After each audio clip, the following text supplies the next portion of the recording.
한 가지만 분명해.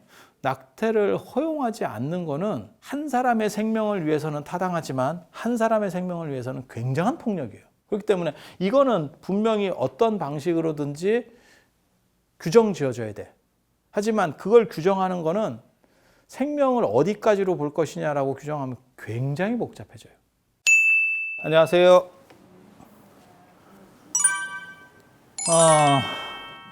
낙태와 관련된 문제 한번 얘기를 해보겠습니다. 최근 언론에서 정부가 임신 초기 이제 낙태를 허용하겠다, 뭐 14주까지 허용하겠다.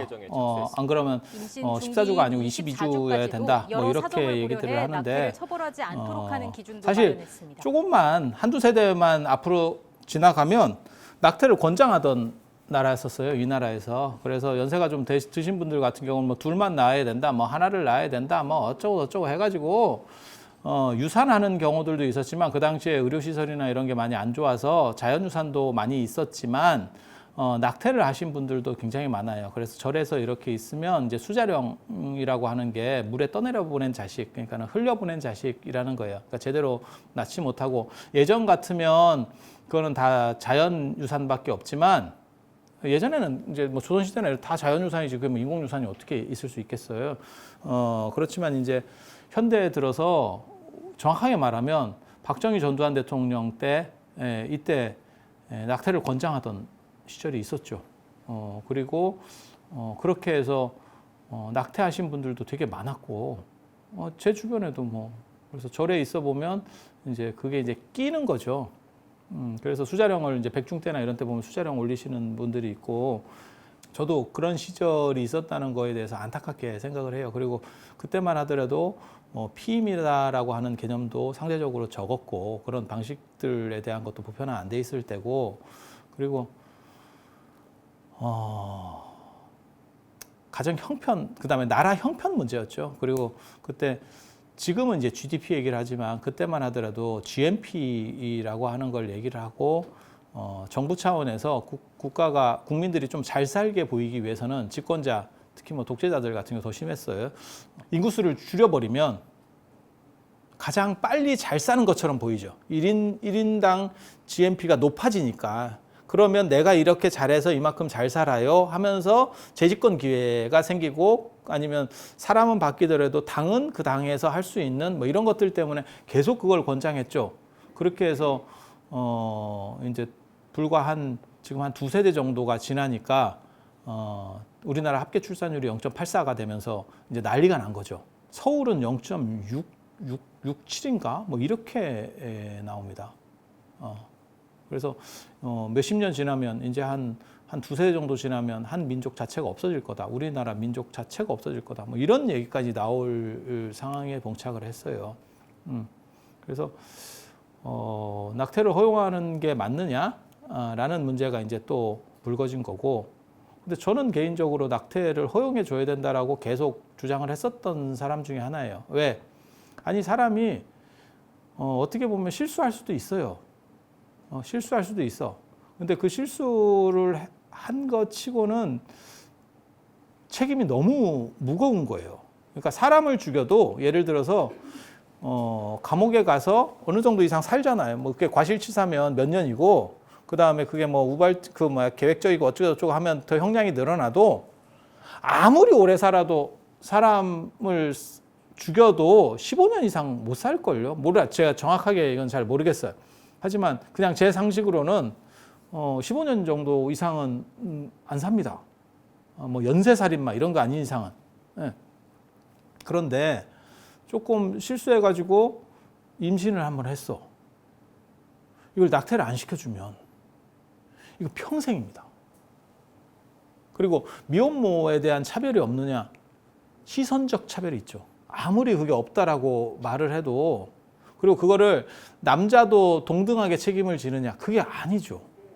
남자는 그냥 어느 순간 사라지고 여자가 거의 독박 수준으로 평생을 가는 거예요. 그 사람은 어떻게 보면 조금 이렇게 관리 잘못했다고 해서 이렇게 그 뒤로는 무슨 일이 벌어지냐면 제대로 직장 생활도 못하고 뭐 시집 가기도 어렵고 계속 그거를 평생 해가야 돼. 그러면 그렇게 해서 태어나는 애는 정상적으로 잘 클 수 있느냐? 환경 자체가 열악하죠. 일단 부모가 제대로 있는 상황이 아니고, 그다음에 우리도 그냥 생각을 했을 때 여러분도 마찬가지, 그냥 일반 시선을 얘기하는 거예요. 일반 시선을. 그런 경우에는 엄마 성을 따르거든요. 엄마 성 따르면 선택을 엄마를 했나? 이렇게 보지 않죠. 뭔가 좀 특이한데? 이런 관점에서 보죠. 그러니까 우리 같은 세대들이 아마 다 죽고 진짜 성평등이 완전히 열리기 전까지는 그렇게 양육이 되면 우리나라 조건 안에서는 스트레스가 많기 때문에 정상적 능력 발휘가 하기가 어렵습니다. 그러니까 애 입장에서도. 그래서 저런 게 과연 타당하냐에 대한 생각을 한 가지를 하게 된 거고, 그래서 저건 너무, 그러니까는 잘못에 비해서 너무 과중한 처벌이다라고 생각을 해서 낙태를 시켜줘야 된다. 저 사람도 살아야지, 한마디로 얘기해서 살아야지라고 하는 생각을 하는 거고, 또 뭐가 있냐면 자기가 어떠한 계획 같은 게 있는 거예요. 그러니까 정상적으로 계획 같은 걸 세워서 내가 이렇게 좀 내 인생을 이렇게 여자가 그렇게 나 직장에서도 뭘 하고 이렇게 해야지 했는데, 잘못해서 그냥 결혼 관계에서도 뭐 잘못해서 임신이 된 거야. 그렇게 될 수도 있거든. 살다 보면. 그렇지 않겠어요? 그렇게 하면 이 사람 인생이 싹 끝나지는 거야. 그때 이제 둘 중에 하나를 굉장히 심각하게 고민을 할 수 있겠죠. 낙태가 가능하다면 낙태를 해야 될 것이냐, 그러니까 인생을, 내 삶의 만족도와 행복을 찾아갈 것이냐, 안 그러면 육아를 할 것이냐에 대한 판단을 해야죠. 그리고 여자들에게 차별이 없다라고 하지만 임신하고 그 다음에 육아를 어느 정도 하고 그 경력 단절이거든요. 그러면 경쟁력이 당연히 남자에 비해서 떨어질 수밖에 없습니다. 그리고 일반 사기업에서는 그걸 대등하게 대해주라라고 말하는 자체가 어폐예요. 그러니까 공무원이나 이렇게 하면 충분히 가능하겠지만, 아니 사장 입장에서는, 아니 생각을 해봐. 여러분이 사장이면 그 사람을 선호하겠어요? 사장은 직원의 복지에도 신경을 써야 되지만 1차적으로 내가 사업을 하고 있다는 거는 이윤 추구가 목적이잖아요. 근데 내 이윤 추구에서 내가 선택지에서 저 사람을 선택을 안 하고, 아니 임신을 안 하는 사람을 선택을 하면 내가 이윤 추구에 있어서 문제가 없는데, 임신을 할 수 있는 가능성이 있는 사람을 선택했을 때는 내가 이윤 추구가 줄어드는 거야. 그럼 이 사람이 무슨 보살이요? 뭐 박애주의자야? 아니 그렇진 않잖아. 그러니까 그 사람이 나쁘다고 말할 수도 없다라고 하는 걸 얘기하는 거예요. 그 사람을 옹호해서 하는 얘기가 아니고, 그 사람이 그렇게 판단하는 거는 정상적 판단이다라고 하는 거예요. 그럼 사업하는 사람이 이윤 추구를 하는데 내 이윤에 방해되는 선택을 강요받을 수는 없잖아. 그리고 그걸 자기가 스스로 선택하겠어요? 그거는 아니거든. 그래서 이제 그런 부분들은 앞으로 더 생기겠죠. 낙태를 이렇게 하면 원치 않는 임신도 있지만, 결혼 생활 하다가도 조금 이렇게 해서 그냥 딱 맞아가지고 임신이 된 거야. 그때 이제 낙태시킬 확률들이 늘어나게 되는 거지. 이게 굉장히 재밌고 복잡한 많은 문제를 포함합니다. 많은 문제를 포함합니다. 여성의 행복 추구를 어떻게 봐야 되느냐. 그 엄마의 행복 추구가 어디까지냐. 그 다음에 그걸 위해서 생명을 죽여도 되느냐에 대한 문제. 이거 굉장히 복잡한 문제예요. 그리고 이게 생명윤리랑 관련된 문제예요. 그래서 한쪽에서는 14주를 얘기하는 데가 있고 한쪽에는 22주를 얘기하는 데가 있더라고요. 14주를 얘기하는 게 뭘 얘기하는 거냐면 14주까지는 산모에게 피해가 전혀 없이, 그러니까는 큰 몸에 무리 없이 낙태시킬 수 있는 기간이래. 그렇다 하더라고요. 왜 14주라고 하는 게 나왔는지를 제가 찾아보니까 그렇더라고요. 왜 하필 14주일까? 22주가 넘어가면 인큐베이터에서 생존 확률이 높아진다는 거예요. 그러니까 이거는 애라고 생각하는 거예요. 그러니까 엄마 없어도 사람이 이거는 그러니까 갖춰졌다고 생각하는 거예요. 지금 과학기술이 발전하면서 이게 가능하다는 거예요. 22주 정도면 애가 엄마 밖으로 나와도 그러니까 뭐 우리 그런 거 있잖아요. 교통사고 같은 거 임산부가 이렇게 뭐 교통사고를 당해서 엄마가 죽게 생겼을 때 뭐 안 그러면 뭐 유산 비슷하게 해서 난산해가지고 막 갑자기 뭐 터지고 이랬을 때도 이 정도면 다 산다는 게 아니고 살 확률이 상당히 있다. 살 확률이 상당히 있다. 그러니까 이 이상 되면 살인이라고 보는 거예요. 거기에 그 개념이 내포되어 있는 거야. 이미 충분히 독자적으로 살 수 있는 생명체를 죽였으니까. 그러니까 그건 안 돼. 그러니까 이게 생명윤리와 관련된 복잡한 문제입니다. 생명윤리와 관련된 굉장히 복잡한 문제예요. 그냥 단순하게 쉽게 끝나는 문제가 아니야. 그래서 이쪽은 엄마 중심, 이쪽은 애 중심 판단이에요. 이쪽은 엄마 중심, 이쪽은 애 중심 판단. 그런데 여기서 끝날 것 같지만 예를 들어서 이거라고 해놓잖아. 이걸로 결정을 지었다고 생각을 해봐. 이걸로 이게 더 타당해요 라고 했을 때 무슨 일이 벌어지는 줄 아세요? 몇십 년이 지나잖아요. 과학이 발전해서 21주도 생존 확률이 생겨.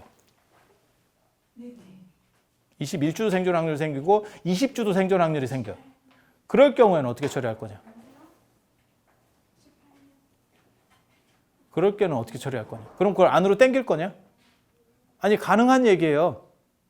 우리가 예전에는 칠삭동이, 팔삭동이가 생존 확률이 얼마 안 돼서 그걸 살아나면 약간 모지르다 이런 의미들이 내포되어 있는 거예요. 그게 한 명의 뭐 칠삭동이나 어쩌네 할 때 약간 모지른 놈이라는 뜻으로 우리가 그 표현을 사용하거든. 지금은 그런 표현이라고 하는 게 별로 없죠. 왜? 어차피 뭐 생육 조건이 그 정도에 태어나도 충분히 생육 조건이 인큐베이터 안에서 돌아가기 때문에 나중에는 이게 점점 줄어들 겁니다. 21주, 20주, 19주 다 살 수 있을 거예요. 어느 정도 이상만 되면. 엄마가 없어도 될 수도 있어. 아니 진짜 이 배에서 안 들어가도 그냥 쭉 살릴 수도 있어. 그러면 이걸 어디로 끊을 거냐에 대한 문제가 벌어지는 거예요. 굉장히 재밌지. 그리고 14주로 하면 그럼 되느냐?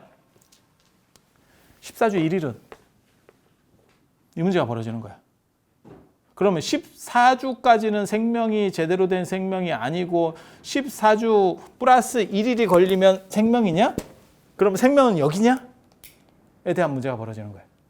우리가 늘상 그거 있잖아. 우유 같은 거 이렇게 마시다 보면 유통기한 예를 들어 10일까지 그러면 10일 0시 5분은 먹어야 되냐? 법적으로는 쉬워. 그러니까 예를 들어서 내가 커피집이야. 카페를 운영하는 거야. 그러면 날짜가 지나면 그건 무조건 폐기 처분하도록 돼 있어요. 비양심적인 사람이 아니면 폐기 처분하도록 돼 있고 무조건 날짜로 끊는 거예요. 날짜로 끊는 거예요. 폐기 처분하도록 돼 있고 그걸 사용했을 때 법에서 이제 걸리면 제재가 내려오죠. 그때 그 주인이 그렇게 얘기할 수 있지. 그 5분 더 지나도 먹어도 아무 문제 없었어요. 그건 네 말이고 이제 이렇게 되는 거죠. 근데 생명은 그렇게 볼 수가 없다는 거야. 실제로 여러분도 그렇게 하잖아요. 그냥 우유 날짜 좀 지났다 그래서 집에서 조금 지나면 이렇게 좀 그냥 먹죠. 그리고 조금 더 많이 지나면 간을 한번 보고 괜찮은가? 간간한가? 이거 조금 안 갔나? 이렇게 해보고 먹고 조금 약간 간 것 같으면 바깥 양반한테 주면 되고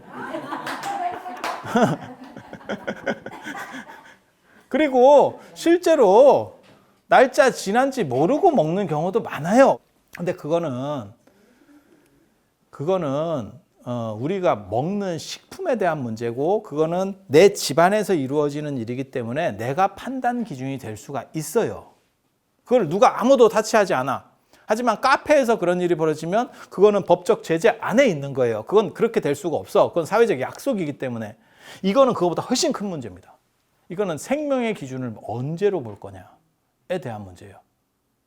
생명의 기준을 언제로 볼 거냐.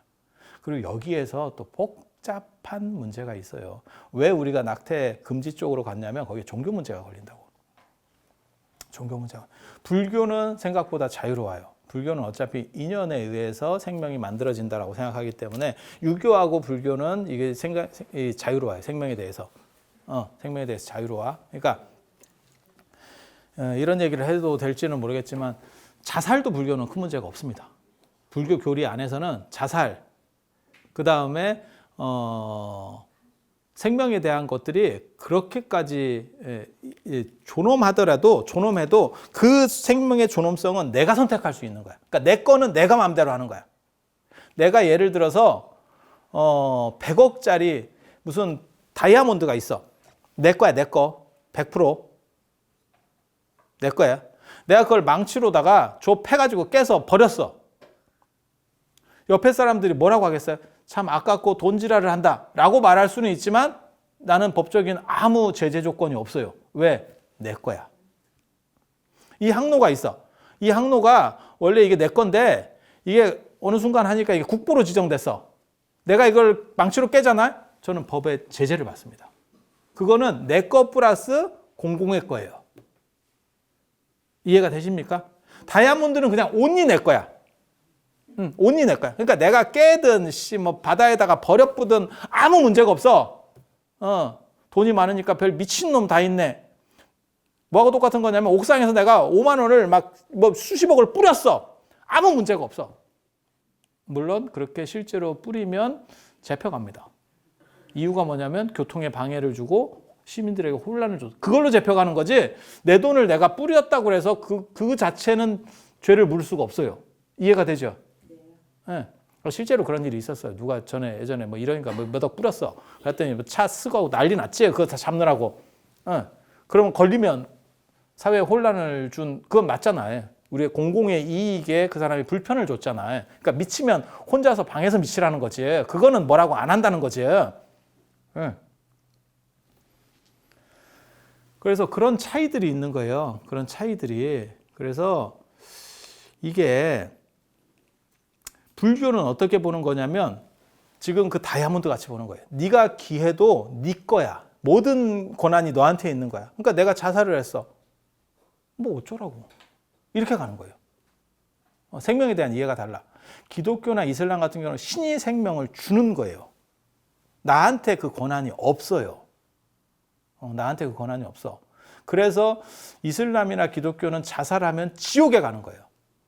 내가 부여받은 거를, 그러니까 쉽게 말해서 뭐하고 똑같은 거냐면 내한테 지금 1억이 있어. 그걸 내가 어떻게 쓰든 그건 자유야. 근데 은행원에게 1억을 맡겼어.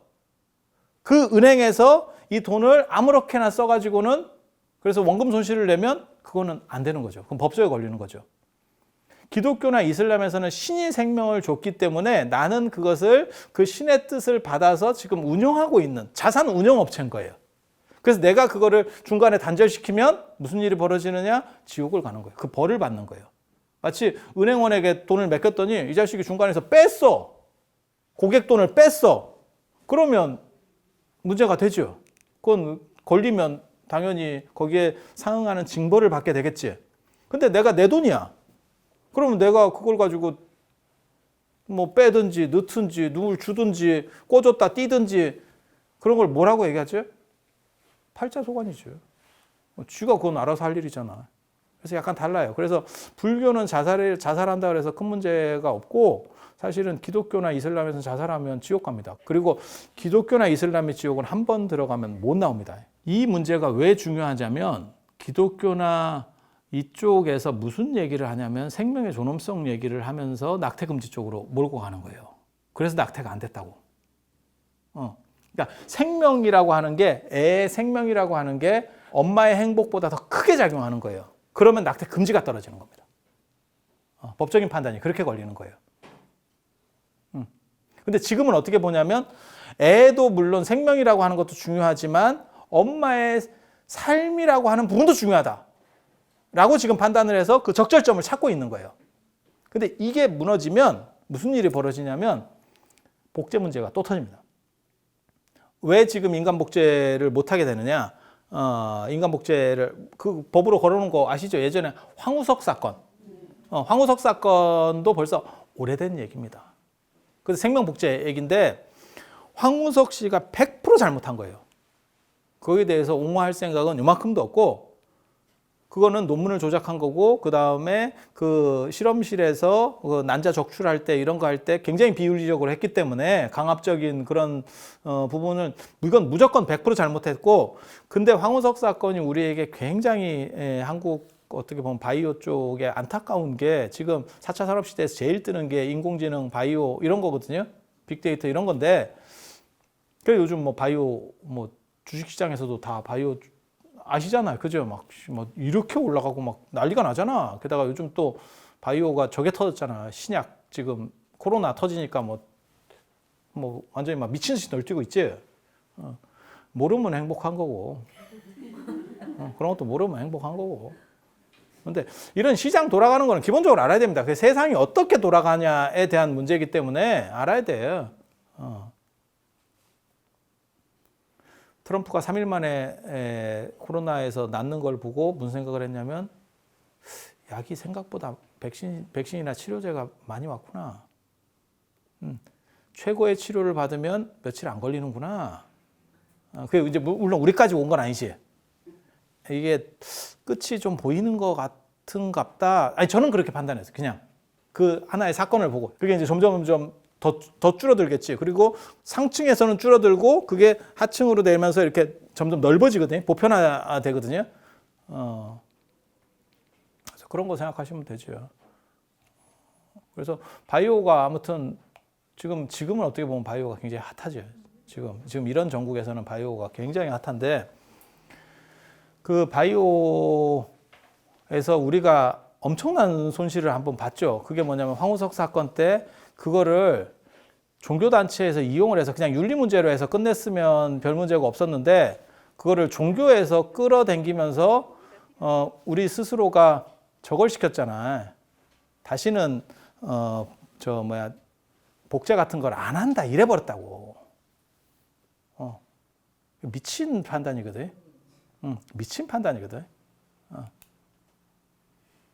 그러니까 뭐하고 똑같은 거냐면